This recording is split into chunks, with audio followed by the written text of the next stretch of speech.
नमस्ते फ्रेंड्स मेरे नए वीडियो में आप सबका स्वागत है। फ्रेंड्स, आज हम आए हैं कर्नाटक राज्य के चिकमंगलुरु जिले में और हम यहाँ पे कुद्रेमुख पीक और कुद्रेमुख राष्ट्रीय उद्यान का आनंद लेने वाले हैं।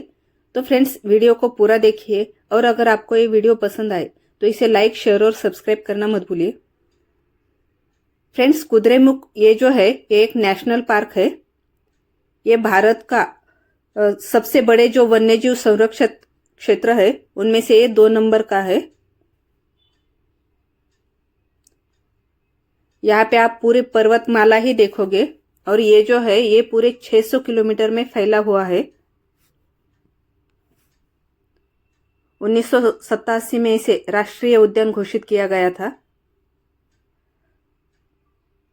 और जो भी लोग निसर्ग के और ट्रेकिंग के शौकीन हैं वो यहाँ जरूर आते हैं। यहाँ का जो पीक है फ्रेंड्स, उसकी जो ऊंचाई है वो है 6214 फीट। ये पीक देख सकते हो आप। एक घोड़े के मुंह जैसा है और उसी से उसका नाम पड़ा है कुद्रेमुख। आप ऐसे पहाड़ देखोगे यहाँ पे हरे भरे। जिनको भी कुद्रेमुख पीक तक पहुंचना है ट्रेकिंग करके, उन्हें पहले कलसा जाना पड़ेगा और कलसा से मुल्लोडी जाना पड़ेगा। कलसा टू मुल्लोडी 15 किलोमीटर का अंतर है, क्योंकि ट्रेकिंग जो है वो मुल्लोडी गांव से ही शुरू होती है। वहां पे आपको वन विभाग की परमिशन लेनी पड़ेगी और वहां पे आपको टिकट भी निकालना पड़ेगा। उसके बाद ही आप ट्रेकिंग के लिए जा सकते हो। उसका टिकट जो है वो 600 रुपये है और ट्रेकिंग जो है वो सुबह 6 बजे से शाम के 6 बजे तक शुरू रहती है।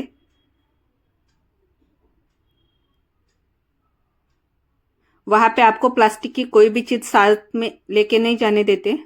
आपकी बैग जो है वो स्कैन होती है। जैसे चिप्स के पैकेट या कुरकुरी के पैकेट हो या प्लास्टिक की पानी की बोतल, वो आपको साथ में नहीं लेके जाने देते। और जंगल में आपको खाने के लिए भी कुछ नहीं मिलेगा। पानी भी आपको साथ में लेके जाना पड़ेगा।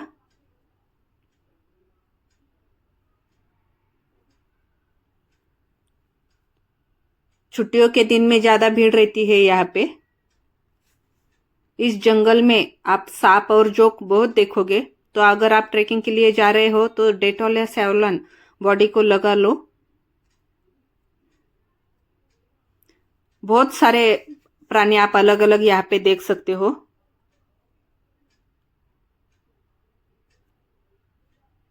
और जितनी जल्दी आप ट्रेकिंग शुरू कर सकते हो अच्छा है। बाद में भीड़ भी हो जाती है। आप रास्ते में बहुत सारे अलग अलग चीजें देखोगे।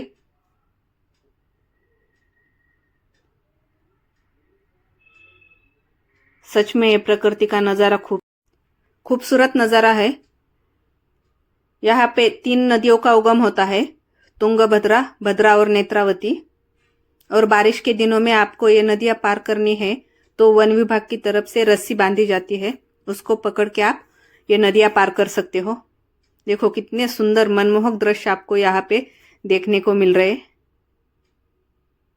जिनको भी निसर्ग से प्रेम है या फिर ट्रेकिंग का आनंद लेना है वो यहाँ पे एक बार जरूर विजिट कर देना। अब हम वाटरफॉल देखने के लिए आए हैं। रास्ते में आपको बहुत सारे वाटरफॉल दिखेंगे। यहाँ पे रुकने के लिए बहुत सारे होम स्टे है। बड़े बड़े होटल तो नहीं मिलेंगे लेकिन होम स्टे आपको मिल जाएंगे। नीचे एक वाटरफॉल है, वो बहुत नीचे है। उसके लिए हमें नीचे उतर के जाना पड़ रहा है। उसकी आवाज जो है वो ऊपर तक आ रही है। यहाँ का फेमस वाटरफॉल है ये। आपको बीच बीच में बहुत सारे वाटरफॉल और एनिमल दिखेंगे। देखो यहाँ पे थोड़ा थोड़ा पानी बहता हुआ दिखाई दे रहा है, लेकिन सामने बहुत बड़ा वाटरफॉल है। आप देख सकते हो क्या नजारा दिख रहा है। बारिश के दिनों में तो ये बहुत जोर से बहता रहता है। सच में ये बहुत खूबसूरत दिखाई दे रहा है। और पूरा आजू बाजू का जो माहौल है वैसे शांत है। खाली इसका आवाज इतना आ रहा है कि थोड़ा डरावना भी लग रहा है। लेकिन लोग हैं आजू बाजू में तो डर नहीं लगता है। अगर आप अकेले हो तो सच में यहाँ पे डर जाओगे, क्यों चारों ओर जंगल है और उसके बीच में ये वाटरफॉल। इसका पानी भी बहुत साफ है, कितना सुंदर दिखाई दे रहा है, देख लो आप। हमें रास्ते में देखो यहाँ पे बंदर दिखाई दे रहे, मोर, हरिन और शेर भी है इस जंगल में, टाइगर, बहुत सारे अलग अलग प्राणी हैं, क्योंकि ये पूरा 600 किलोमीटर में पूरे पेड़ ही पेड़ दिखाई देंगे आपको। जंगल है तो उसमें बहुत सारे एनिमल रहते हैं। देखो ये मंकी, इनको कुछ खाने के डालो तो ये तुरंत भाग आते हैं।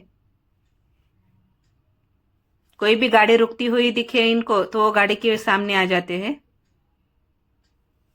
यहाँ पे ज्यादा भीड़ नहीं रहती है। जो भी लोग ट्रेकिंग के शौकीन हैं वही लोग ज्यादा यहाँ पे आते हैं। लेकिन यहाँ का जो माहौल है वो बहुत ही शांत है, मन को प्रसन्न करने वाला है। ऐसे जगह जगह बोर्ड लगाए हैं, लेकिन ये जो लैंग्वेज है ये दूसरे लोगों को नहीं समझ। हमें तो लैंग्वेज बिल्कुल समझ में नहीं आई, लेकिन कुछ बोर्ड यहाँ पे इंग्लिश में है, उससे समझ में आ जाता है। जो यहाँ की लोकल लैंग्वेज है वो समझ में नहीं आती है। रास्ता देखो आप कितना शांत है। रास्ते तो पूरे अच्छे हैं, रास्ते में आपको कोई भी दिक्कत नहीं है। फोन के लिए नेटवर्क आता नहीं है, वो भी आप ध्यान में रखो। और वहां पे आपको रास्ते में या इस जंगल में कहीं पे भी गैरेज या होटल नहीं मिलेगा, इसलिए आपको जो भी चीजें आपकी आवश्यकता है जंगल में घूमने से पहले वो सब साथ में रखो। आप अगर बाइक से या कार से घूम रहे हो तो पेट्रोल भी पहले से ही डाल दो, क्यों आपको वहां पे पेट्रोल पंप भी नहीं मिलेगा। ये पहाड़ों के ऊपर देखो, सच में ऊपर जाओगे तो अच्छे अच्छे नज़ारे दिखते हैं।